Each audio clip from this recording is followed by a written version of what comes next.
Moinabad drugs case కేంద్రంగా AP తెలంగాణలో political ప్రకంపనలు కొనసాగుతూనే ఉన్నాయి. డ్రగ్స్ నిర్మూలిస్తాము అని సీఎం రేవంత్ చెప్పిన మాటలన్నీ పచ్చి బూటకమని మరోసారి తేలింది అని తెలంగాణ బీజేపీ చీఫ్ రామచంద్రరావు విమర్శించారు. అసలు ఫామ్ హౌస్ లో పార్టీకి డ్రగ్స్ ఎక్కడి నుంచి వచ్చాయో చెప్పాలి అని డిమాండ్ చేశారు ఆయన. రేవంత్ రెడ్డి గారు ప్రభుత్వంలో రాగానే ఫస్ట్ ఆయన మాట్లాడింది నేను డ్రగ్స్ కల్చర్ పెరుగుతుంది దాన్ని నియంత్రణ చేస్తా అంటారు.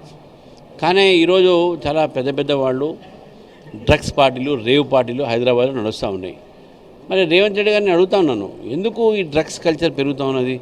మీరు 2.5 సంవత్సరాలు అయింది మీ ప్రభుత్వంలో వచ్చిన తర్వాత, ఎందుకు ఆపలేకపోతూ ఉన్నారు?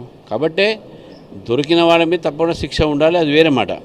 కానీ ఏ విధంగా డ్రగ్స్ సరఫరా అయితేనే ఎవరెవరు దీంట్లో ఇన్వాల్వ్ అయి ఉన్నారు, ఈ రాకెట్ని బస్ట్ చేయాల్సిన అవసరం ఉందని చెప్పేసి నేను భావిస్తాను. రేవంత్ రెడ్డి గారు ప్రభుత్వంలో రాగానే ఫస్ట్ ఆయన మాట్లాడింది నేను డ్రగ్స్ కల్చర్ పెరుగుతుంది దాన్ని నియంత్రణ చేస్తా అంటారు. కానీ ఈరోజు చాలా పెద్ద పెద్ద వాళ్ళు డ్రగ్స్ పార్టీలు రేవ్ పార్టీలు హైదరాబాద్లో నడుస్తూ ఉన్నాయి. మరి రేవంత్ రెడ్డి గారిని అడుగుతా ఉన్నాను, ఎందుకు ఈ డ్రగ్స్ కల్చర్ పెరుగుతూ ఉన్నది? మీరు 2.5 సంవత్సరాలు అయింది మీ ప్రభుత్వంలో వచ్చిన తర్వాత, ఎందుకు ఆపలేకపోతూ ఉన్నారు? కాబట్టే దొరికిన వాళ్ళ మీద తప్పకుండా శిక్ష ఉండాలి, అది వేరే మాట. కానీ ఏ విధంగా డ్రగ్స్ సరఫరా అయితేనే ఎవరెవరు దీంట్లో ఇన్వాల్వ్ అయి ఉన్నారు, ఈ రాకెట్ని బస్ట్ చేయాల్సిన అవసరం ఉందని చెప్పేసి నేను భావిస్తాను.